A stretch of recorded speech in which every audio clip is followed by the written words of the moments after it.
शुरुआत कहाँ से हुई? आपने तो वहाँ से शुरुआत करी थी, हमने कहा होल्ड योर थॉट, अब बताएं कहाँ से शुरू? आपने कहा ना कितना वज़न आपने कम कैसे किया है, तो तो वो मेरे जहन में वो आया कि यार इसकी बैक स्टोरी आपको बताएं कि जो रनिंग कम्युनिटी कल्चर है वो पाकिस्तान में शुरू कैसे हुआ। जी। So Islamabad run with us since it's the pioneer running community club. जी जी। तो मुझे ना बचपन से वेट गेन टेंडेंसी का एक मसला है कि मेरा वज़न बहुत जल्दी जो है ना मैं गेन कर लेता हूँ।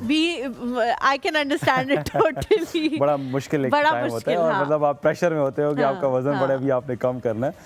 तो जब मैं स्कूल में था उस वक्त भी अक्सर औकात मैं क्रिकेट बड़ा रेगुलरली खेलता था, स्पोर्ट्स में हमेशा से मैं एंगेज रहा हूँ। तो उसमें जुनून आता था कि वज़न कम करना है। स्कूल एज की बात है, छोटा था, 7th 8th 9th क्लास में।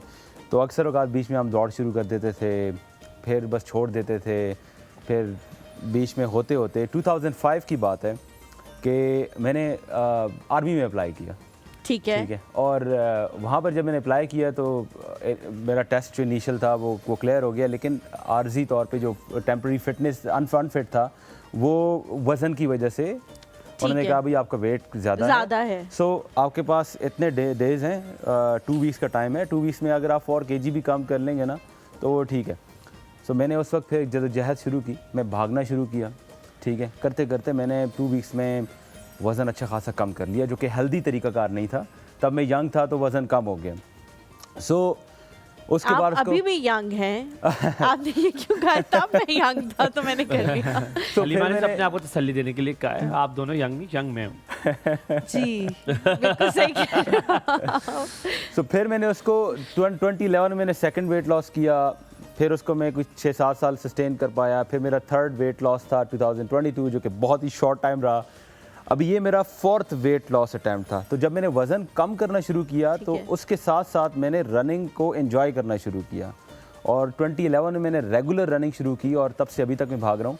फिर जब मैंने भागना शुरू किया तो मेरे जो करीबी सर्कल था वो इंस्पायर हुआ। फिर हमने सोचा कि चलो एक कम्युनिटी बिल्ड कर लेते हैं, क्योंकि एक कम्युनिटी नहीं थी, रनिंग कल्चर नहीं था। तो हमने 2016 में इस्लामाबाद रन विद अस का पहला मतलब हमने एक इवेंट करवाया और उस वक्त ये सोच के करवाया कि हम तो चूँकि भागते हैं, एक दिन हम ऐसा डेडिकेट कर लेते हैं जिसमें हम उसको अनाउंस करेंगे और कोई भी आके हमें ज्वाइन कर ले। सो तब से अब तकरीबन ऑलमोस्ट 10 साल हो चुके हैं। हम 1000 के करीब फ्री कम्युनिटी इवेंट्स हम ऑर्गेनाइज़ कर चुके हैं, जिसमें हर वीक हमारी 5 एक्टिविटीज़ होती हैं, रनिंग, हाइकिंग, पूरे वीक हमारी एक्टिविटीज़ चलती रहती हैं। फिर हमारे एक रेस कैलेंडर है जिसमें इस्लामाबाद मैराथन जो अभी आ रहा है जनवरी 25 को। उसके बाद फिर हमारा मार्गला हिल्स मैराथन है अप्रैल में।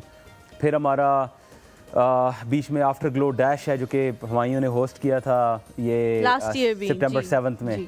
और उसके बाद फिर हमारा इस्लामाबाद डुएथलॉन है। फिर बीच में एक ऐसा इवेंट है जो कि फ़र्स्ट टाइम हम करवाएंगे, अभी तक हम अनाउंस नहीं करना चाहते, 1-2 दिनों में हम अनाउंस कर लेंगे।